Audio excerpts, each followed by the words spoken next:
Jinggoy Estrada nag-amok, nakasagutan ng isang babae, bodyguard naglabas umano ng baril. Ano? Huwag niyo akong inuhoy. Bakit pinto? Porque senador kayo?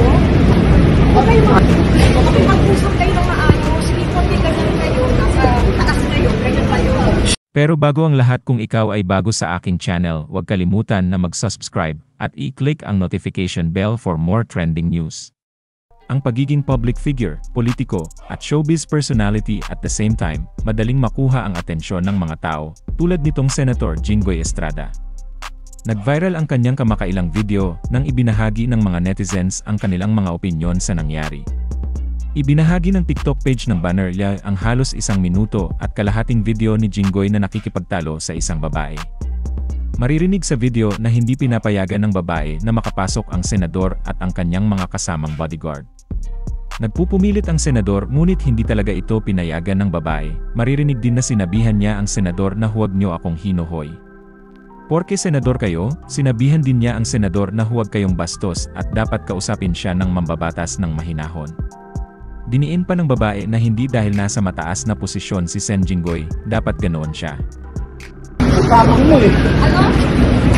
Ba't ako magpapasok ng tao? Ako hindi nagpapapasok.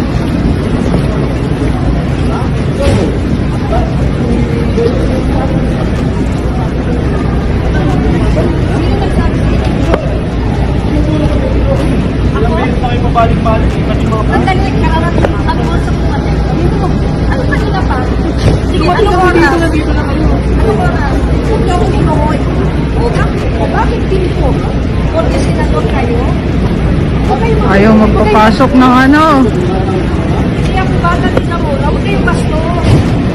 Okay, mag-usap kayo ng maayos. Hindi porque ganyan kayo, nasa taas kayo, ganyan kayo. Ano bang problema? Ayaw magpasukin. Then, huwag lang yung kahapon pa naman din. Eh di, i-check nyo. Hindi kita ginagawa, nagsabi ka ng lete. Bastos talaga. Ano pa naman, wala pa naman.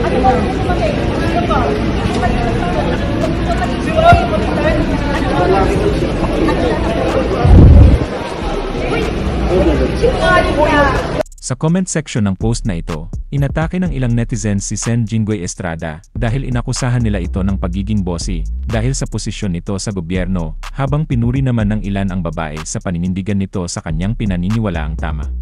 Binahagi ng isang netizen na diumano, gustong pumasok ng senador sa evacuation center at sinigawan ang pinuno ng CIAG dahil gusto niyang makuha ang datos ng mga tao. Dagdag pa nito na si Sen Jinggoy dumating sa center around 10:30 yes, pero malinaw na 10 ang curfew. Samantala, ipinaliwanag ng senador ang insidente at ibinunyag na nangyari ito noong Abril sa Barangay Batis sa San Juan City.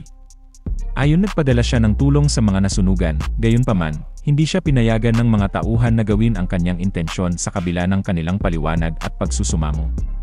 Personal niyang pinuntahan ang lugar at doon niya nakilala ang babaeng nakaaway niya ng matinding away.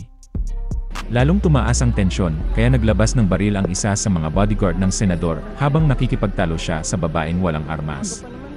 Pakiramdam ng senador ay napolitika ang video dahil in-upload ito matapos siyang maklear sa isang count ng direct bribery at 2 counts ng indirect bribery kaugnay ng pork barrel scam.